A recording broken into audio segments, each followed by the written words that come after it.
Brian Epstein was a noted gambler during his life. Compounded by the stress in his business ventures, including managing the successful British band the Beatles, Brian Epstein began taking stimulants to combat fatigue. Epstein would have to remain alongside the group amid constant touring and public appearances.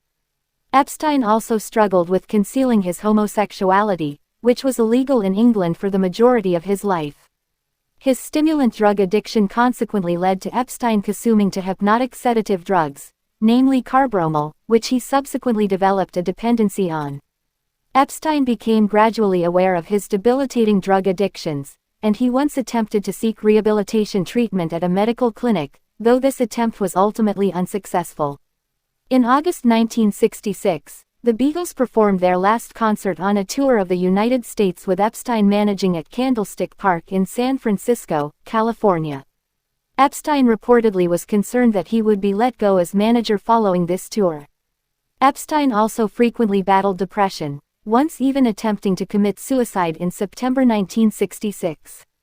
Epstein was discovered by assistant Peter Brown in time, and he was rushed to a hospital, where he made a successful recovery.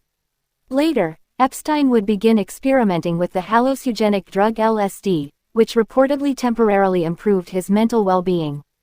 Also following his suicide attempt, Epstein began booking the Beatles at future venues. Homosexuality was made partially legal in England a month before his death.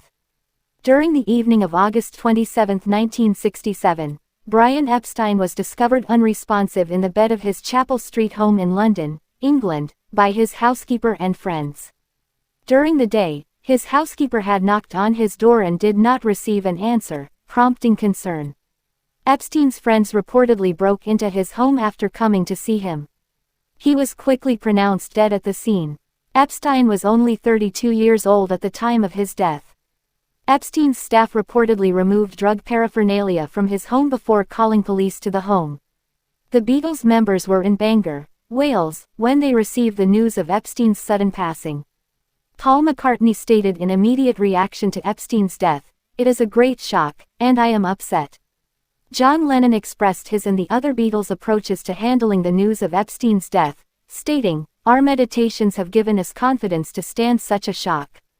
Toxicology post-mortem revealed that Epstein had died from a fatal overdose of carbitalion, a sleeping pill combination of phenobarbital and carbromal, along with alcohol. His death was ultimately ruled to be accidental, although suicide was heavily suspected.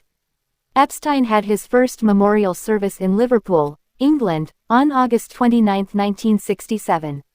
Epstein, who was of Jewish heritage, had a memorial service held for him at New London Synagogue in the London neighborhood of St. John's Wood on the evening of October 17, 1967. The Beatles didn't attend the first memorial service in August but attended the second October service.